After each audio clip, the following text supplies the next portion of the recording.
yes, music theory, classical music, classical theory has its place, and it's valuable if you want to follow the rules. But I learned the rules so that I can break the rules.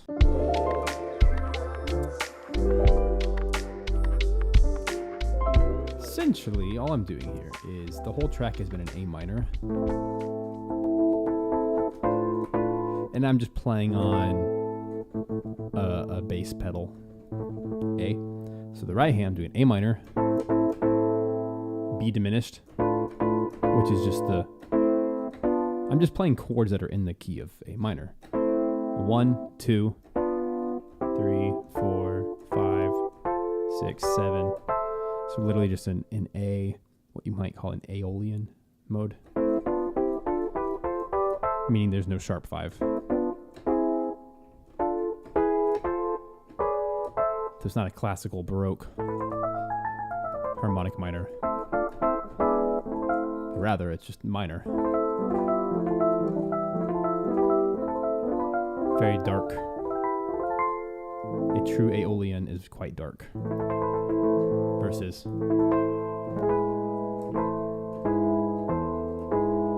anyway, so A natural minor. With that, so I'm doing 2, 3, 4, just all hanging on top of the A minor.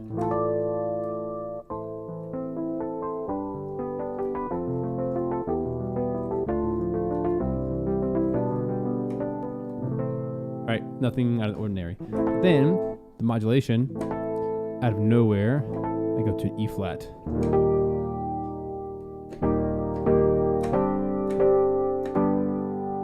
So essentially what's happening here is I'm going to a tritone relationship. So 1, 2, 3, 4 sharp. So the 4 sharp of A is D sharp. You could also call it a 5 flat, E flat.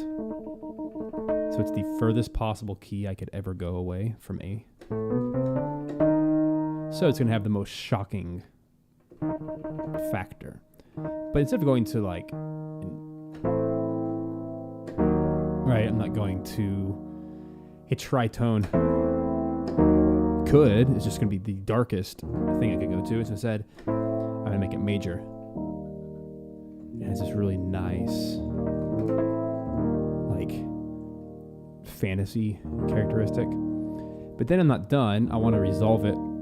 So then I'm going to go up to a chromatic mediant, which is up a major third.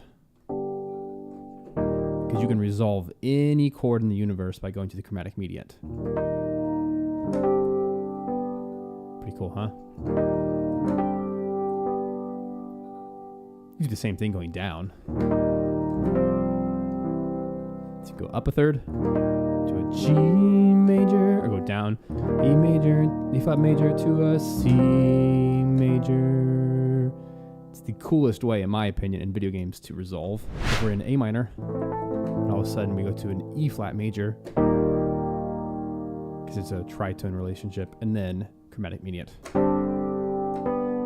Now we're on the 7 chord, naturally, within the A minor, which is also called Aeolian. So it just goes right back. Does that make sense? So naturally, it can sound like this.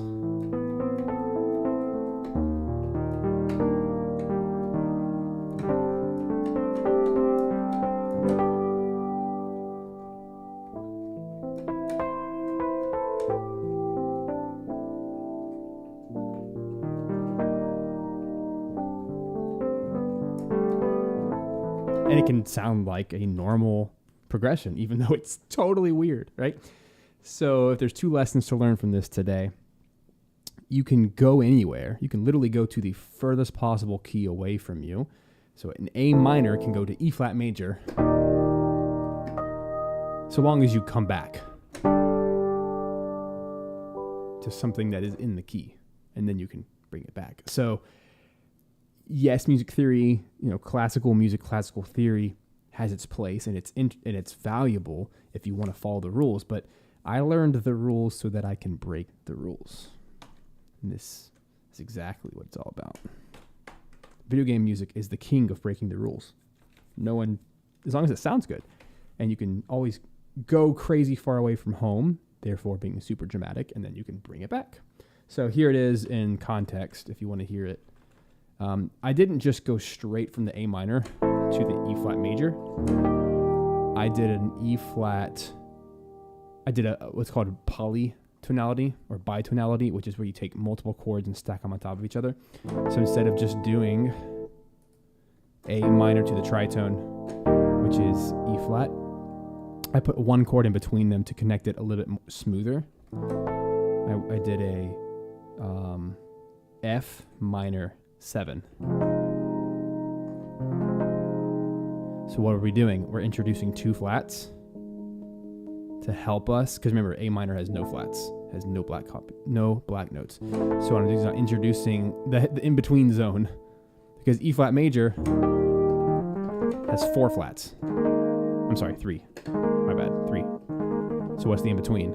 We can introduce 1 flat or 2 flats with a chord in between to make it a little bit smoother. So we have, and that's where jazz harmony comes from, is it's trying to find the chords that are in between. So if we have A minor, F minor 7, it's not as intense. So what this is doing is it's still using the chromatic mediant relationship, which is A to F. This is actually a little bit smoother than a tritone relationship, because this is so intense to go from a A minor to a E flat. It still sounds cool and it's dramatic, but if you want something that's a little bit in between, you can use the chromatic mediant. So we're going from A minor to F minor to E flat, then we resolve to the G. See how it's just not as intense.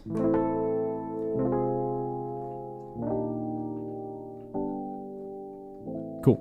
And then if you want to lessen the blow even further, there's a lot going on here. There's multiple layers. If you want to go even further, if you want to make a funky chord sound less funky and you want it to sound a little bit less intense, then you can use an inversion.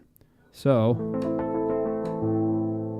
if you look at the F minor 7 chord, it's an F, A flat, C, E flat.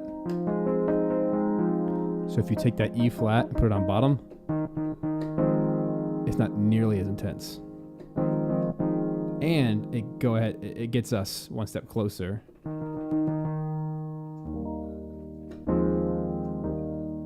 Again, less intense.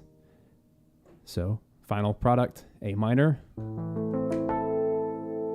F minor 7 over E flat, resolve, and then resolve again. So, I did not learn this overnight. This has taken years of just trying, but it's part of the zeitgeist. It's part of the vocabulary of video game music. Is we use a lot of chromatic mediants. We use a lot of, I don't want to say key change because it's the wrong term. Nothing is random. No one just goes. I mean, you could, but what is actually happening? Well, we are moving either by a chromatic mediant, which is a third, or we tend to move by a tritone. And that's what random might feel like, but it's good to actually know what's going on. Hey, if you liked that video and you'd like to check out more of what we do inside Video Game Music Alliance, I encourage you to check out our free case study. This is a quick guide that shows you how we helped one member increase his monthly revenue to $10,000 per month with video game music, and how you can too. So this is a little document that you can download and take a look at by just filling out your first name, last name, email, address, and we will send you that download right away for free. And as a bonus, you'll also get added onto our email list, where you'll also get to check out lots of cool things like our upcoming live streams, our upcoming events, when we launch next, to come join the Video Game Music Alliance. So I hope that is helpful for you, and I'll see you in the next video.